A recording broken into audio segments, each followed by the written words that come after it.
Create करने की जरूरत नहीं, ये हमारा अपना मामला। अब वही चीज वहां हो गई कि यहाँ के लोग गए, तो मैं पंजाब से आया हूँ, पंजाब के सबसे ज्यादा लोग विदेशों में हैं।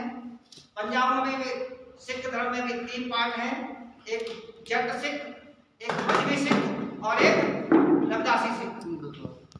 तो वहां भी जातिवाद हो गया। तो वहां जब जातिवाद हुआ तो उन्होंने सावंत नाम करके है कोई यहाँ की लेडीज है कर्नाटक की, उसने वहां पर कानून बनाया है, वो पास हो गया है कि यहाँ पर कोई जाति भेद करेगा तो उसको खिलाफ कानूनी कार्रवाई होगी। तो ये बात बाबा साहब डॉक्टर अम्बेडकर जब संभावना जता रहे थे वो अब पूरी हुई क्या नहीं, हो रही है। तो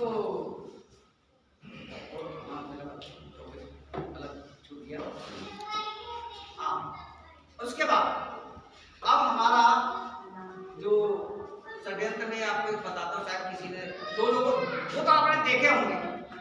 अभी कुंभ का मेला चला था ना, कुंभ के मेले में हमारे माननीय प्रधानमंत्री जी ने कुछ सफाई वालों के पैर धोए थे, है ना, इसको बोलते हैं सहानुभूति।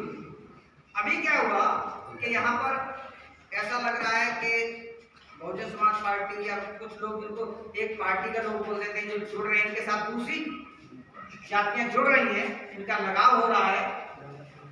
17 दिसंबर को या 17 अक्टूबर को दिल्ली से 40 मोची लोगों को बनारस के मंदिर में ले जाए हवाई जहाज से। पता है किसी को? नहीं पता।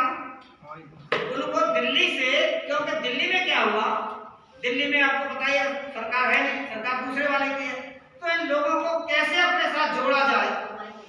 40 केवल मोचियों को हवाई जहाज के थ्रू वहां ले जाया गया, उनको ये सिद्ध करवाने के लिए, दिखाने के लिए कि ये अम्बेडकरवादी झूठ बोलते रहते हैं कि हमारे साथ ये अन्याय होता है, हमें मंदिर में नहीं घुसने दिया जाता, हमको बात भी होती है, आज चलो तो हम तुमको करवाते जाते।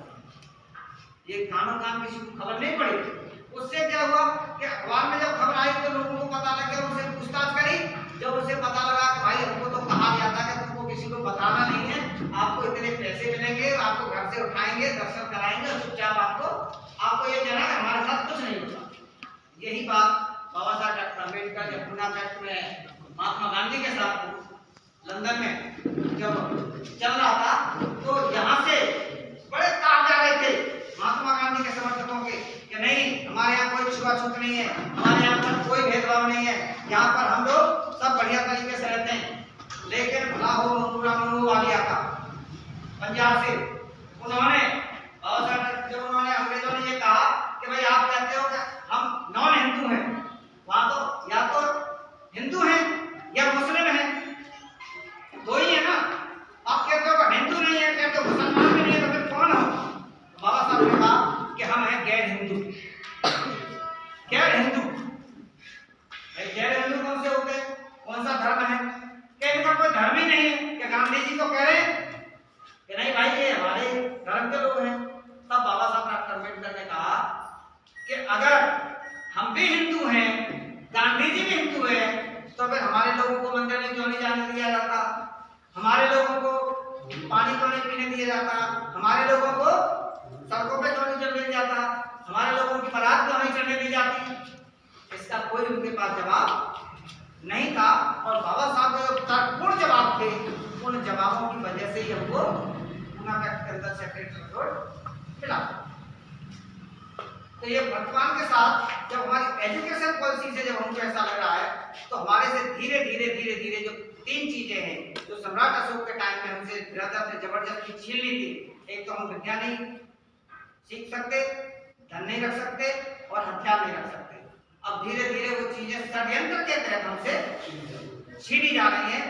अब मेरा बच्चा, मैं इंजीनियर हूँ, तनख्वाह मिलती है, तो मैं तो अपने बच्चों को MBBS करा रहा हूँ, लेकिन वहीं मेरे गांव में मेरा छोटा भाई है, उसका बच्चा BA कर रहा है, उस बच्चे को BA कर रहा है, छोटा भाई 10वीं कर रहा है, उस बच्चे को वो MBBS कैसे कराएगा जहाँ की फीस ही 4 लाख 5 लाख है? तो इससे क्या होगा? गरीब आदमी का बच्चा नहीं पढ़ता है। फिर एक साथ इसलिए एक और षड्यंत्र, जो नौकरी पेशे वाले उस बात को अच्छी तरह से समझे। बार बार ये कहा जाता था कि जो लोग एक बार नौकरी में आ जाते हैं वही आरक्षण का फायदा बार बार ले लेते हैं, गरीब लोगों को नहीं मिलता।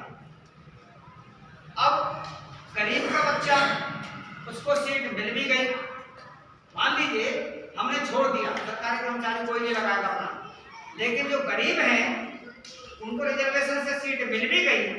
ऐसे 4-5 एग्जाम्पल मेरे पास हैं, दिल्ली का है, हिमाचल प्रदेश का है, पंजाब के 2 हैं। बच्चों को सीट तो मिल गई, लेकिन फीस के अभाव में बच्चों का एडमिशन नहीं हो पाया, तो उधर से भी गई और इधर से भी गई। हमारे लोगों को आपस में लड़ा दिया, नौकरी पेशे वालों को लड़ा दिया, अपने गांव वाले साथियों के साथ लड़ा दिया।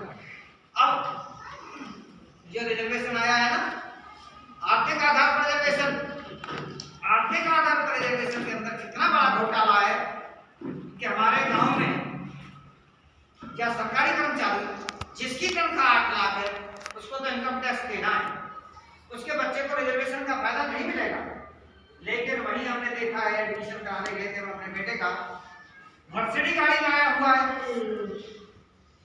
ईडब्ल्यूएस में उसने दाखिला करवाया है। पूछा भाई आपको सर्टिफिकेट कैसे बन गया, आप तो मर्सिडीज गाड़ी में लेके घूम रहे, आपकी बिजनेस क्या है? हमारी दुकान चलती है, हमारा दुकान का बिजनेस है, सर्टिफिकेट तो बन ही जाए, फर्जी सर्टिफिकेट तो जाति के लिए जाते हैं, लेकिन ये आर्थिक आधार पर आय प्रमाण पत्र तो कहीं से मिल जाता है। तो ये हमारे साथ षड्यंत्र हैं, इन षड्यंत्रों को हमको जानना है, समझना है, और इनको ध्यान में रखते हुए हम लोग आपको बीच में आए हैं। आप लोगों से भारत एजुकेशन सोसाइटी ने कभी भी न कभी चंदा के लिए कभी कहेगी, ना हम किसी से चंदा के लिए कहते हैं। कोई सवाल कर सकता है कि भाई आप ये संगठन चलाते कैसे हो, ये पोस्टर, ये बैनर, ये कैसे बनते हैं? तो हम रेलवे में हैं, हमारे सेक्रेटरी मुंबई में हैं, और हमारे बहुत सारे क्लास 3 और क्लास 4 के लोग हैं, जो हम उनसे स्वेच्छा से साल में भाई एक जो क्या कहना पे बैक टू सोसाइटी, जब तुम टाइम भी नहीं दे पा रहे हो, टाइम भी नहीं दे पा रहे हो, माइंड भी नहीं लगा रहे हो, तो कुछ तो करो। तो वो लोग हमको हेल्प करते हैं, उसके माध्यम से हम आप लोगों के बीच में आते हैं और ये नालंदा एजुकेशन सोसाइटी को